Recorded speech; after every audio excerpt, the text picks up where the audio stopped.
Hey up everybody, Devil Hunter here. So we're back with another video.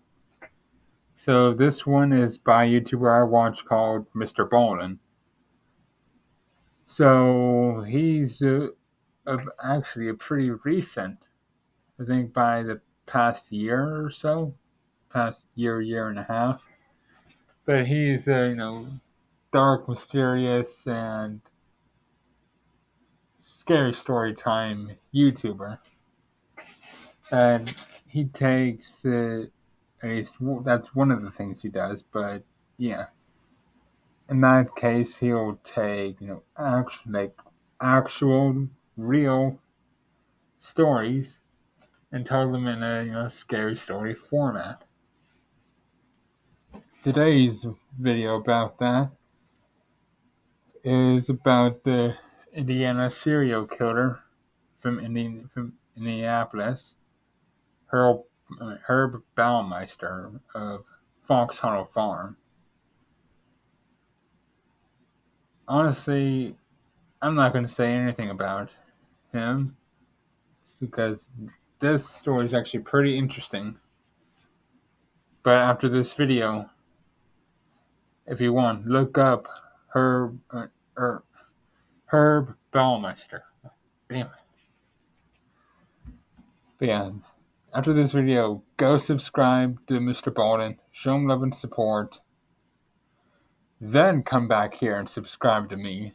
Like, comment, ring that bell notification, share. Before Herb Baumeister would become a prolific, horrible serial killer, he was a pillar of his community. He was a doting father. He was a loving husband. His neighbors enjoyed spending time with him because he was high energy and he threw great parties. But what people didn't know from outward appearances is that he was schizophrenic and had been diagnosed at a young age. He also had this deep obsession with death and dying that he could never quite shake. His morbid obsession would ultimately take over, and he would go on to end the lives of nearly 24 young men in Indiana. And he would bury the majority of them on his property, which was known as Fox Hollow Farm. When an investigation into all these missing young men in Indiana points at Herb Baumeister being the primary suspect, Baumeister flees his property and ultimately ends his own life. And in the note he leaves, he just says that the reason he's taking his own life is because his business is failing and so is his marriage.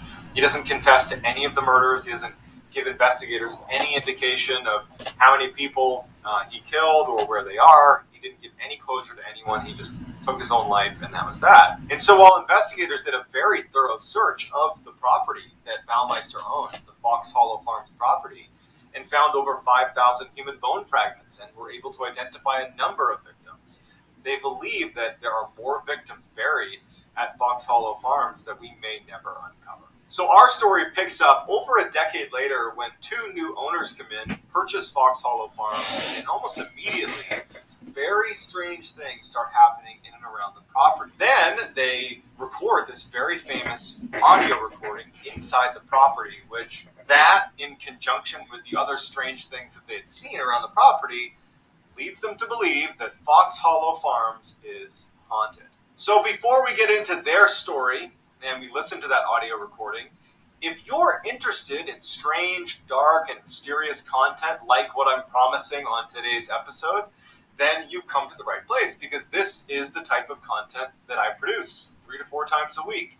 And so if that interests you, if you would, please gently assassinate the like button and then turn on all notifications so you don't miss any of these uploads every week. So let's dive in. In 2006, Rob, Vicky Graves, and their 2 teenage sons were tired of living the city, fast-paced lifestyle and decided to look for some property in suburban Indiana where they could kind of escape that busy lifestyle. And so when they were looking at real estate in some of the nicer suburbs of Indiana, they found this one property called Fox Hollow Farms that was this huge, sprawling estate, but was selling for some unbelievably cheap price. And so they contact a real estate agent who says, yeah, we'd love to give you a tour of the place. It's up for sale. No one's occupying it right now. It's owned by an investor, but they are looking to sell, obviously. So yeah, let's do a house tour. And so they're they're open-minded. It seems too good to be true, but they decide, we'll go take a look. And so they get to this property, and it's beautiful. It is everything they wanted this dream home they're looking for to be. It has an indoor swimming pool. It's got loads of bedrooms and bathrooms. It's like basically a mansion. And as they're walking around the property, Rob is speaking to his wife, Vicky, and they're both kind of going back and forth like, what's wrong with this place? This doesn't make any sense. Rob starts to wonder, wait a second, I think I've heard of this place on TV before. And he's having like an epiphany. And he's like, I think that this could actually be the home of one of the most notorious serial killers in Indiana's history, Herb Baumeister. It's like it just came to him that the name Fox Hollow Farm was something he remembered hearing on TV. And so he stops the real estate agent on their tour and he says, hey, this is a beautiful home, but is this the home of Herb Baumeister? And the real estate agent, almost expecting this to be brought up, was like, yes, that's why it's still on the market. People are unwilling to purchase this home. And this person right here, this was the real Herb Baumeister at the time of when he was alive.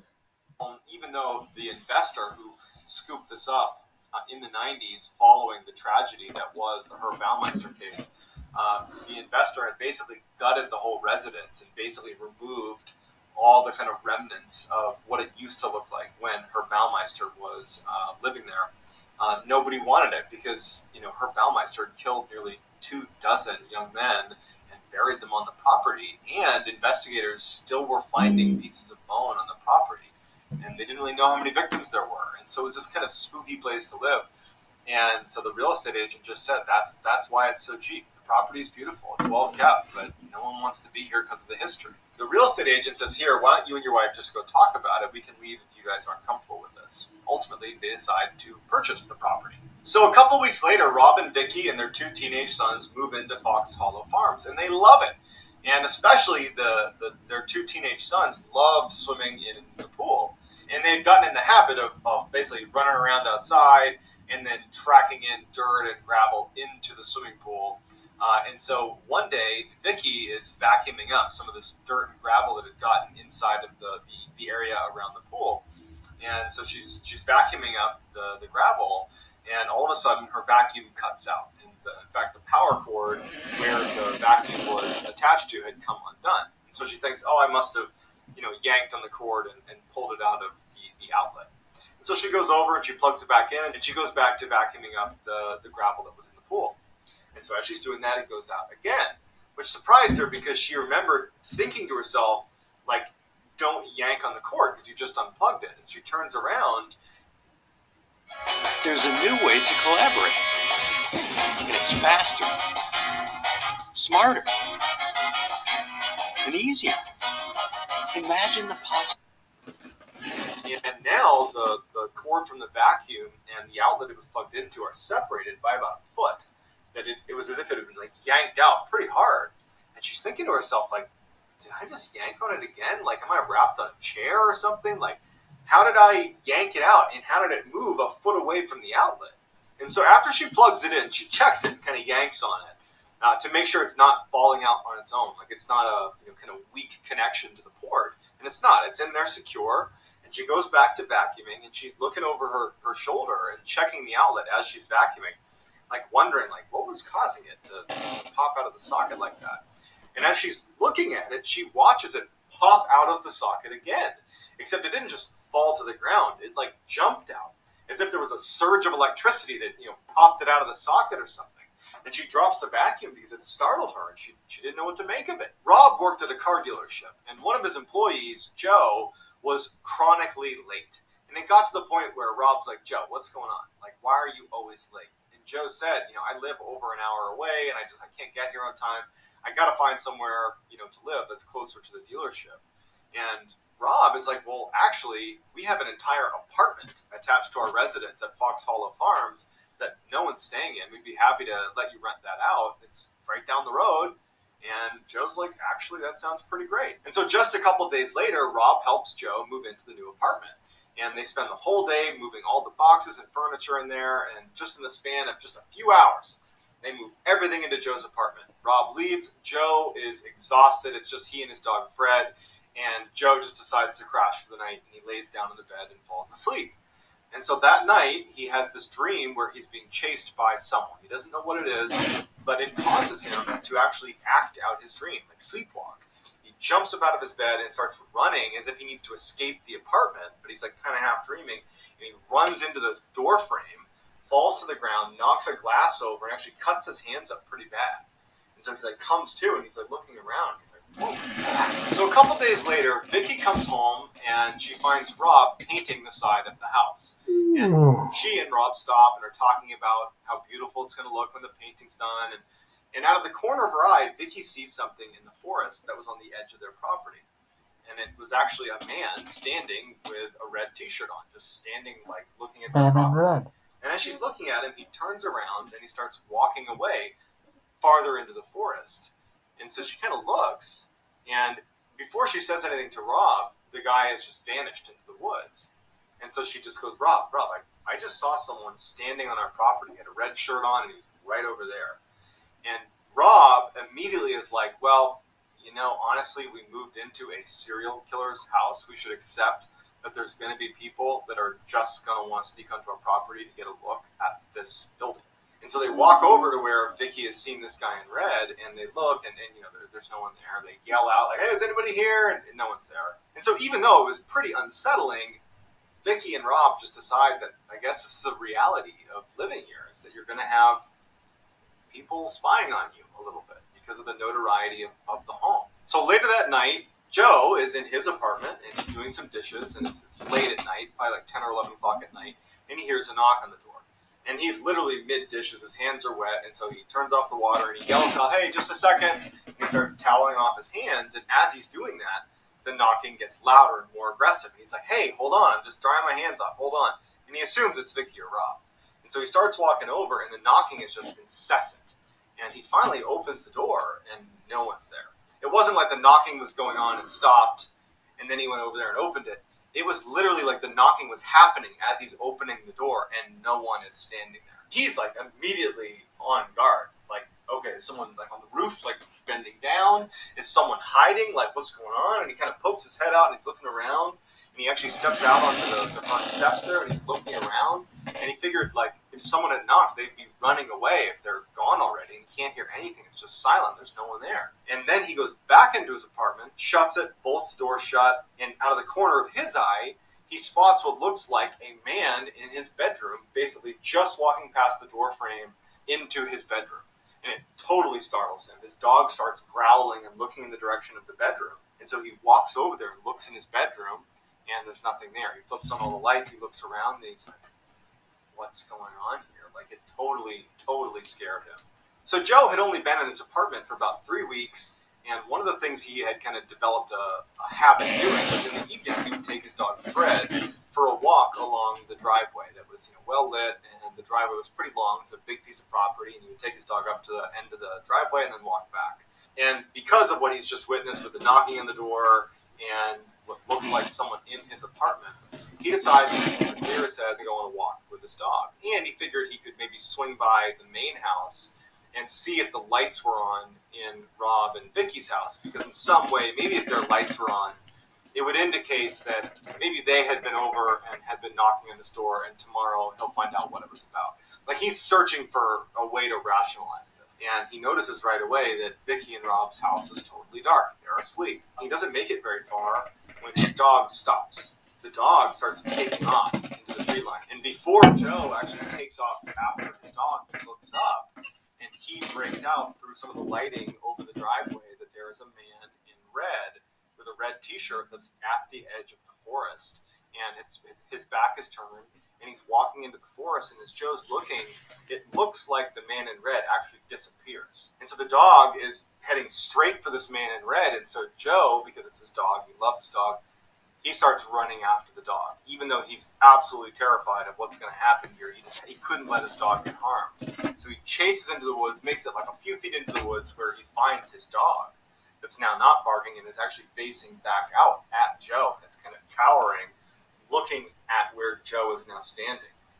And Joe kind of begins to turn, and the man in red is standing right next to him, looking directly at Joe. And Joe just panics and starts running out, doesn't stop to do anything. The dog follows Joe, and they run back to Joe's apartment, run upstairs, shut the door, shut the blinds, lock everything, and they just sit there. For the rest of the night, Joe is literally checking his window and looking outside because he doesn't know if he just saw that or not, because that person in red had vanished a minute ago. He thought that perhaps he was convincing himself that he saw someone in red because he had just seen like a ghost in his apartment like a few minutes earlier, and he's starting to think that maybe he's just kind of hallucinating all this stuff, or that he's imagining all this stuff. So he wasn't quite prepared to go tell Rob and Vicky or do anything about it. So he just spent the night basically looking out his window and making sure no one was coming into his residence again. And so the next morning, he goes and tells Rob and Vicky what happened the night before. Everything from the knocking on the door to the person that he thought he saw inside of his apartment to then ultimately the man in red that his dog chased after. And as he's telling them about this exchange with the man in red, Vicky is getting pretty emotional. And Vicky is like, I saw a man in red. And she points to the area of their property, and it's the same area that Joe had just been describing where this had all happened. She was like, I saw a man in red right over there. Like, what's going on? So that night, Joe is in his apartment, and Joe is definitely on edge about what had happened the night before. He's increasingly almost listening for noises outside because of how scary the night before was. And he forgoes his walk on the driveway with his dog. I think he's pretty much done doing that after that encounter. And as he's in his apartment, he hears knocking on the door again. And he yells, who is it? Who's at the door? And no answer. But the knocking continues. And it's one of those knockers. It's the actual knocker on the outside of the door that's being hit over and over again. He can see the door actually shaking from how hard this is being banged against the door. And finally, after like poking his head out and seeing no one, he rips the door open. And no one's there. And he looks at the door itself. And the knocker is perpendicular to the ground, like someone's holding it up, but no one's there. And as he's looking at it, it swings down and knocks the door one last time. He slams the door shut, locks it, and he's absolutely... So pretty much it was like a, yeah, fuck that moment. Petrified. He sees the doorknob on the door start to turn, and you can hear the sound of the spring tightening as the doorknob slowly turns all the way over into the open position. Yeah, no, burn it down. Burn that house down. I don't care. And there's silence after the doorknob is being held in the, you call it, open position. Then all of a sudden it bursts open, breaking the lock. No one's outside. And he looks at it, and he's absolutely frozen for a second. And then he just runs out of his apartment to see who is doing this. No one's there. When he turns around and looks into his apartment, he sees a man in white, not in red, who is soaked head to toe, screaming and running towards him, who runs out of the apartment, past him, and vanishes into the air. And so he takes off. Joe, he's not sticking around, grabs his dog, runs to Rob and Vicky's, and he goes in and tells them what happened. Joe, Rob, and Vicky are so scared that now they're not trying to rationalize that this wasn't a ghost, let's say. They're trying to convince themselves that this is a friendly ghost, that these are the victims of Herbert Baumeister that have been tormented by Baumeister, but they're here because they're trapped here. That man you saw in your apartment, that was a victim of Herbert Baumeister, escaping from Herbert Baumeister. The man in red, that was a victim of Herbert Baumeister. We're dealing with the victims here because so many people had their lives snuffed out here. And so it isn't really calming them, but it's like they're creating a narrative that fits what's happening. Because without a story, this is impossible to understand. And so they really start to believe that what they're experiencing is a haunting, but it is of Herb Baumeister's victims basically acting out their final moments or kind of leading them to what happened to these victims. And so that night, Joe, Rob, and Vicky start going online and researching who the victims were. The known victims of Herb Baumeister, and there's images of all of these different victims. And as they're scrolling through all the pictures, Joe stops them on one, and he goes, that's the guy that was in my apartment. That looks exactly like the guy that was soaking wet, screaming, that ran out of my apartment. Like, that confirms, this is a confirmation to the three of them, that the entity they're experiencing in this property is definitely the victim. So they do feel reassured at this point. Scared, but reassured that these are the victims. And so they start really aggressively researching the Baumeister case, and they come to realize that there's actually a number of victims, more than likely, that have not been uncovered, that have been buried on this property, only lending, in their mind, more credibility to the idea that this is a property that is haunted by the victims of Herb Baumeister. And so after a couple of days where there isn't much activity, Joe decides to go for a walk in the woods in the same area where the man in red had been seen by Vicky and by himself a couple days earlier. And he just decides, in broad daylight, I'm going to go for a walk with my dog out in the woods. And so he starts walking in that direction, and literally sitting on the leaves, like practically on the trail in plain sight, is a human bone. It's a femur bone just sitting on the trail. Like, the idea that that bone wouldn't have been located during the extensive search for bones on this property is nearly impossible. To Joe, the way he described it is, I feel like that bone was left there for me to discover it.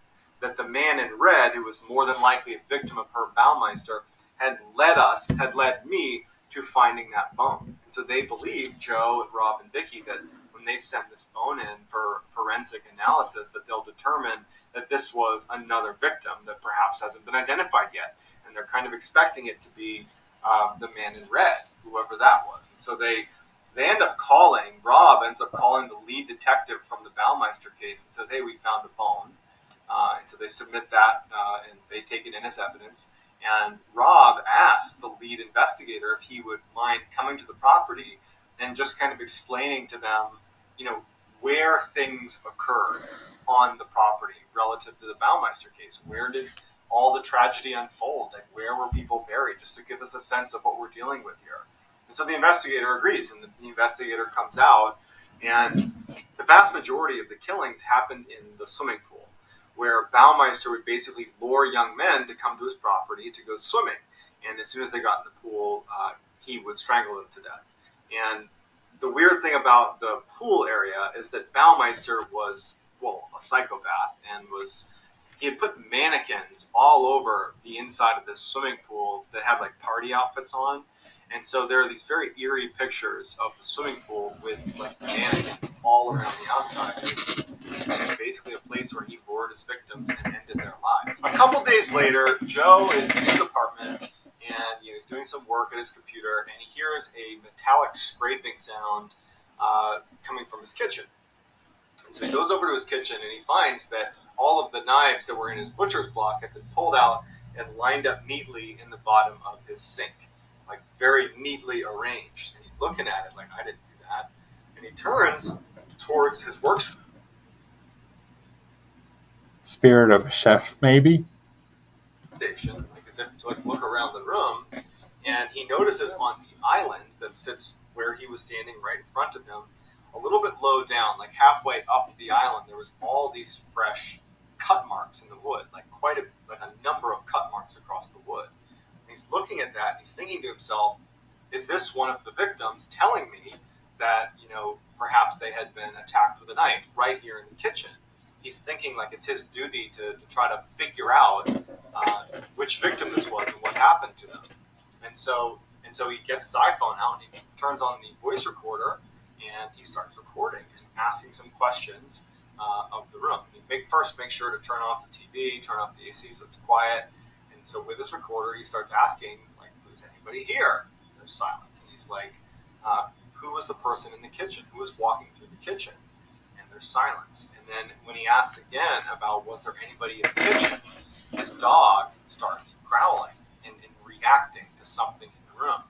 And now Joe hasn't heard anything. He's not heard any confirmation that there's someone in the room. He actually felt quite silly doing it. Takes his phone back to his computer because he takes his dog growling as maybe somehow confirmation that there was something there, and he downloads the audio file and he listens to it. And as he's listening to the file, right after he asks about is there anybody in the kitchen, he gets a response. Who keeps walking in the kitchen? Who's in the kitchen? The married one. And so as Joe is looking through all their files, he's seeing that every single victim was single. No one's married. They're all young men who are single.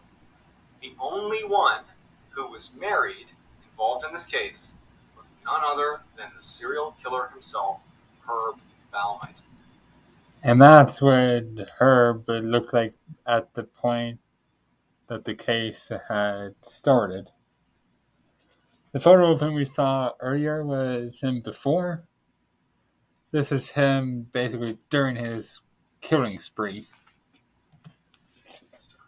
And so Joe has had this revelation, and it's when he realizes that it's not just the victims here.